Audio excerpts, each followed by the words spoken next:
على زمان كما فضل مكانا على مكان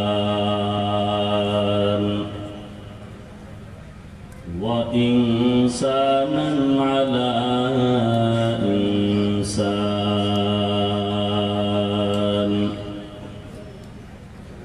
ونشهد أن لا إله إلا الله وحده لا شريك له لا ضد له ولا ند له ولا مثل له ونشهد أن سيدنا وسندنا وحبيبنا وحبيب ربنا وطبيبنا وطبيب قلوبنا ومولانا محمدا عبده ورسوله أرسله بالحق بشيرا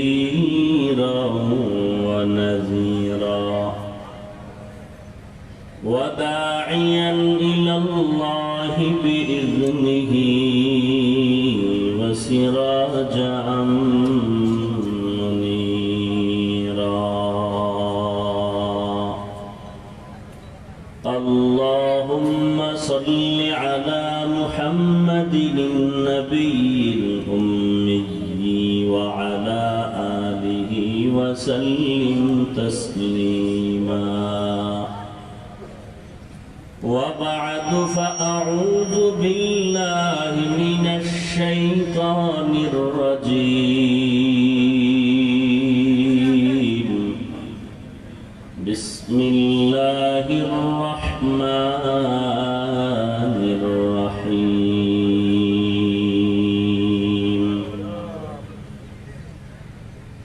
يا أيها الذين آمنوا استعينوا بالصبر والصلاة إن الله مع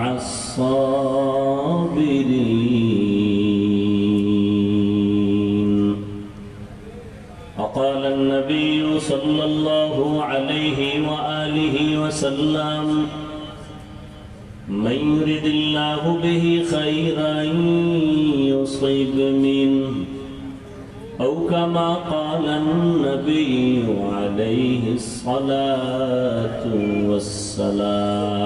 والسلام صدق الله مولانا العظيم وصدق رسوله النبي الأمي الكريم ونحن على ذلك من الشاهدين والشاكرين والذاكرين والحمد لله رب العالمين سبحانك لا علم لنا إلا ما علمتنا إنك أنت العليم الحكيم رب اشرح لي صدري ويسر لي أمري واحلل عقدة من لساني يفقه قولي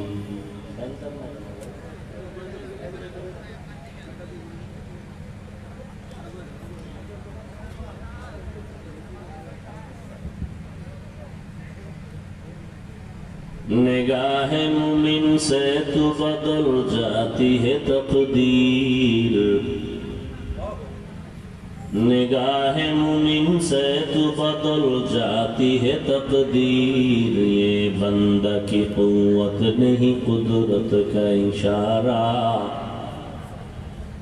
ये बंदा की कुव्वत नहीं कुदरत का इशारा ऐ मर्द खिरत तर्क मासी की जरूरत ऐ मर्द खिरत तर्क मासी की जरूरत अब अब सोहबत सालेह की सवा कोई नहीं चारा, अब सोहबत सालेह की सवा कोई नहीं चारा। मरदूद है पीछे हमें ख्वाब नहीं लेकिन, मरदूद है पीछे हमें ख्वाब नहीं लेकिन, एक वक्त में हालात जो आमाल है सारा, एक वक्त में हालात जो आमाल है सारा।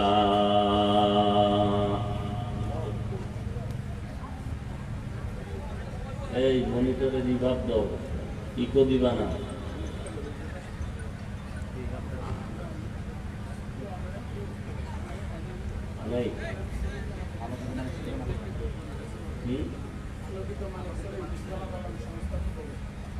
আলোকিত মানিকছড়ি জনকল্যাণ সংস্থার উদ্যোগে আয়োজিত আজকের এই মাহফিল, উপস্থিত মুহতারাম সম্মানিত সভাপতি, প্রধান অতিথি, বিশেষ অতিথি বৃন্দ, হযরত উলামায়ে কেরাম, অত্র অঞ্চলের বিভিন্ন স্থান থেকে আগত আল্লাহ পাকের আশিকিন, জাকিরিন, শাকিরিন, মুহিব্বিন, মুরব্বিয়ান এজাম, কলিজার টুকরা আমার সমবয়সী যুবক বন্ধুগণ, স্নেহের ছোট ভাই, পর্দার আড়ালে মাইকের আওয়াজ শ্রবণরতা সম্মানিতা মা ও বোনেরা, আল্লাহ পাকের দরবারে শুকর যে আল্লাহ পাক আমাদেরকে হাজারো লাখো মানুষের ভেতর থেকে বাছাই করে প্রতিকূল আবহাওয়ার মধ্য দিয়েও পৃথিবীর শ্রেষ্ঠ এক মজলিস, উলামায়ে আহলে হকের মজলিস, গুনাহ মাফের মজলিস, তওবা কবুলের মজলিসে আসার মতো, বসার মতো তৌফিক আমাদেরকে যে আল্লাহ দান করেছেন, সে আল্লাহর দরবারে নিয়ামতের শুকর আদায়ার্থে দিল থেকে জবান খুলে ঈমানের আওয়াজকে উঁচু করে মহাব্বতে পড়ি আলহামদুলিল্লাহ।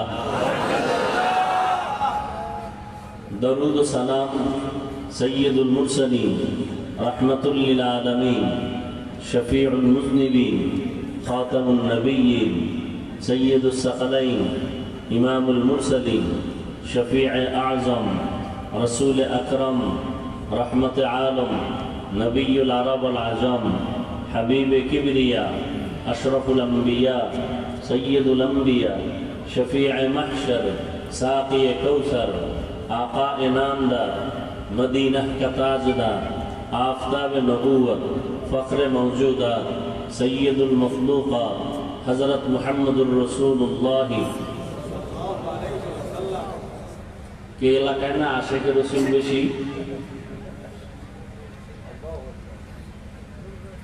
नबीर नामे दरूद पड़े ना कि आशिक नामे चापाबाज। সবাই পড়েন সাল্লাল্লাহু, আবার পড়েন লাভ না ক্ষতি।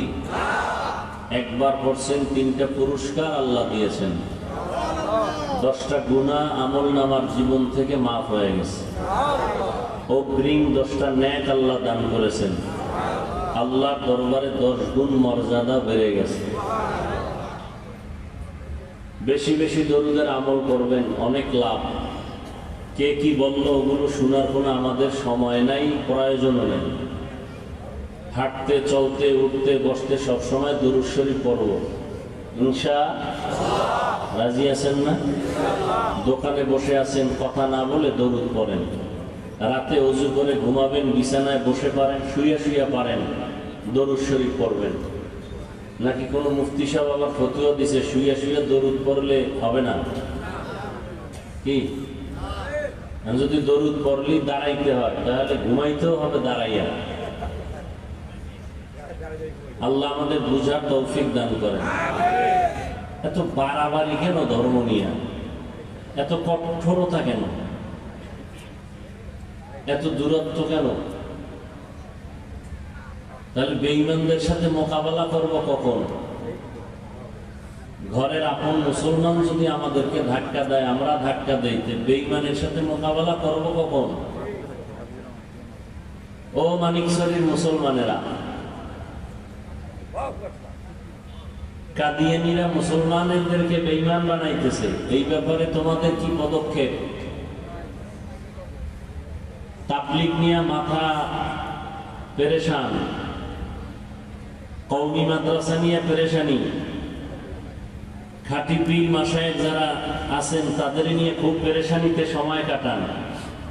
আপনাদের এই হিলটেক্স, চট্টগ্রাম, বান্দরবন এই সমস্ত অঞ্চলে খ্রিস্টান মিশনারিরা ভেতরে ভেতরে কাজ করে মুসলমানকে ঈমান হারা করছে, এ বিষয়ে মাথায় পেরেশানি নিছেন কত টাইম? ঘরে ঘরে সুদের ব্যবসা শুরু হয়ে গেছে, এই ব্যাপারে আপনাদের পদক্ষেপ কি?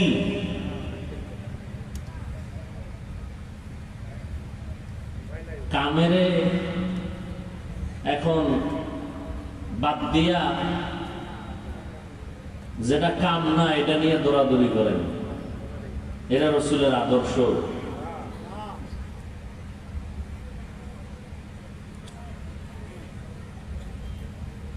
আল্লাহ আমাদের সবাইকে হেদায়েত দান করুন। আচ্ছা, আয়াত ও হাদিসের তরজমাটা একটু বলে দিই।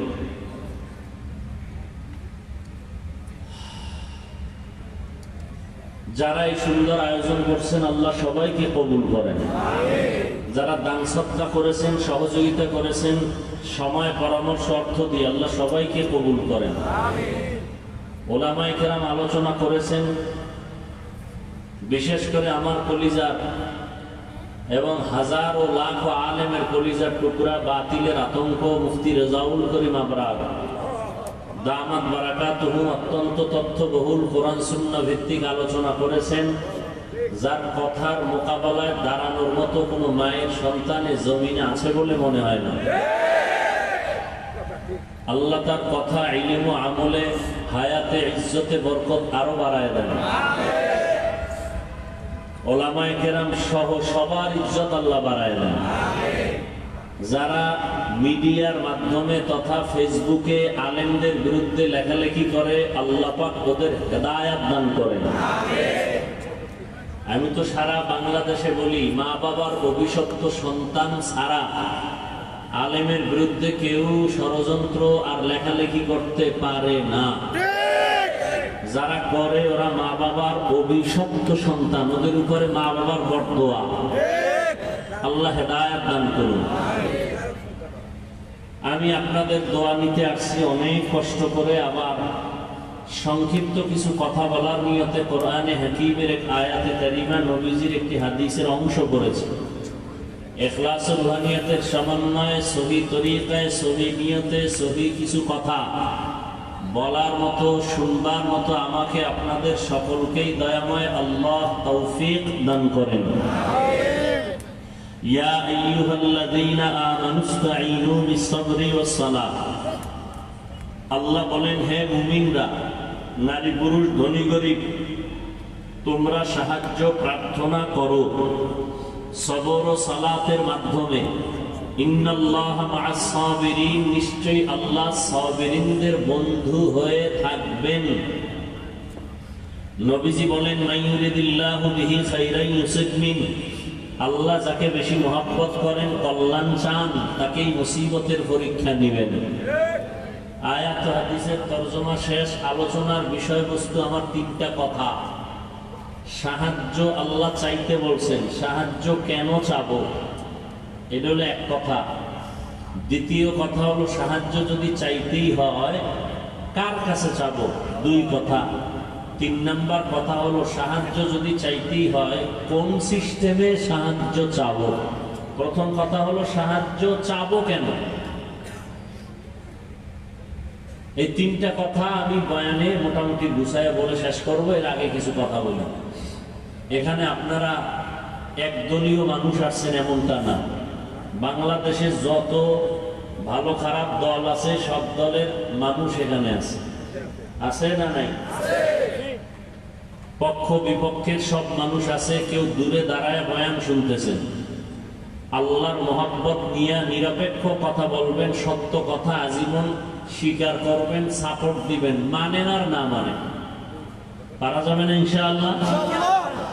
প্রথম একটা প্রশ্ন করি, আমার দেশের মধ্যে দাওয়াত ও তাবলীগের দ্বারা ইসলাম এবং মুসলমানের কোনো ক্ষতি হয়েছে কিনা?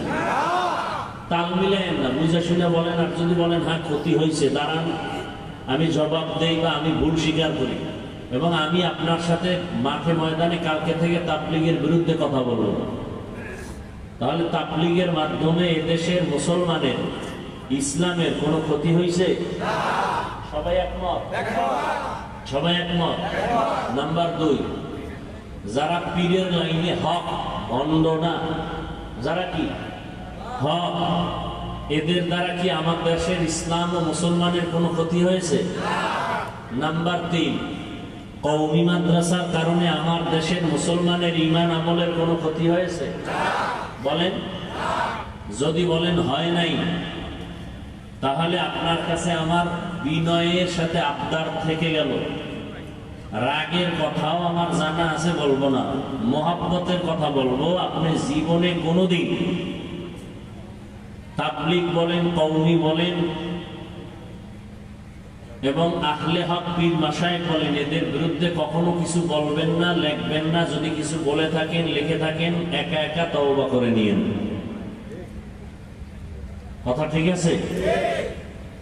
কিছু যদি আপনি খুঁজে না পান যে কি হয়েছে, আমি চ্যালেঞ্জ দিয়ে বলবো, আপনার যেই লাইনে আছেন ওই লাইনে এদেশের মানুষের কি হয়েছে না হয়েছে আমি তদন্ত করি নাই, কিন্তু এটা চির সত্য যে তাবলীগ বলেন, কওমি মাদ্রাসা বলেন, আর কি পীর মাশায়েখ বলেন, এদের দ্বারা কিছু না হলেও কিছু বেনামাজি নামাজি হয়েছে। কিছু দাড়ি কামানেওয়ালারা মদিনার আদর্শে দাড়িওয়ালা হয়েছে, হয় নাই? চোর ডাকাতরা এখন মদিনার রসুলের সুন্নতের আমলালা আশেক হয়ে গেছে। কথা ঠিক? আচ্ছা আমাকে বলেন তো, তাবলীগওয়ালারা কি বলে? বেশি বেশি বিড়ি টানো। কওমিওয়ালারা কি বলে? যে বেপরদায় চলো। আহলে হক পীর মাশায়েখরা কি বলে? যে দাড়ি কাটো। সমস্যা কোথায়? এবার আসেন আমি আবার কিছু ব্যক্তিগত কথা বলি। আমি 5 কুল্লি টুপি মাথায় দিয়েছি, কোনদিন ভিন্ন টুপিওয়ালারে বা যারা টুপি পরে না কোনদিন তো আমি গালি দেই নাই, বাঁকা নজরে দেখি নাই। আপনার অন্তর কেন এমন যে আপনি 5 কুল্লিটাকে কেন্দ্র করে আমাকে আলাদা নজরে দেখেন? আপনার বিবেকের কাছে আমার প্রশ্ন। আমি কওমি মাদ্রাসার সন্তান, কোনদিন আমি আলিয়ার বিরুদ্ধে বলি নাই, স্কুল কলেজের বিরুদ্ধে বলি নাই, হিংসাও করি না। আপনি কেন কওমির ব্যাপারে এত মাথা গরম নিয়ে বাঁকা নজরে তাকান? আমি পীর মাশায়েখের লাইনের সন্তান। যারা পীর মুরিদির পছন্দ করে না বা এই লাইনে নাই, আমরা তাদের গালি দেই না, হিংসা করি না, দেখলে সালাম দেই। আপনি কেন পীর মুরিদির বিরুদ্ধে কথা বলেন? আমি নাভির নিচে হাত বেঁধে নামাজ পড়ি। যারা বুকের উপরে হাত বেঁধে নামাজ পড়ে, আমরা তো তাদের কাফের বলি নাই, গালিও দেই নাই। আপনি কেন আমগো সালাম দেন না, দিলেও নেন না? বিষয় কি? আমরা রমাজানে 20 রাকাত তারাবি পড়ার দলের মানুষ। যারা 8 রাকাত পড়েন, আমরা তো তাদের হিংসা করে গালি দেই না, কাফের বলি না। আপনি কেন 20 রাকাত নিয়ে আপনার অন্তর খারাপ, সালাম দেন না, দিলেও নেন না? বিষয় কি? আমরা আলহামদুলিল্লাহ শেষ হলে আস্তে করে আমিন বলি। যারা জোরে আমিন বলেন, আমরা আপনাকে হিংসাও করি না, গালিও দেই না। আপনি কেন আস্তে আমিন নিয়ে টানাটানি করেন? সালাম দেন না, দিলেও নেন না? বিষয় কি?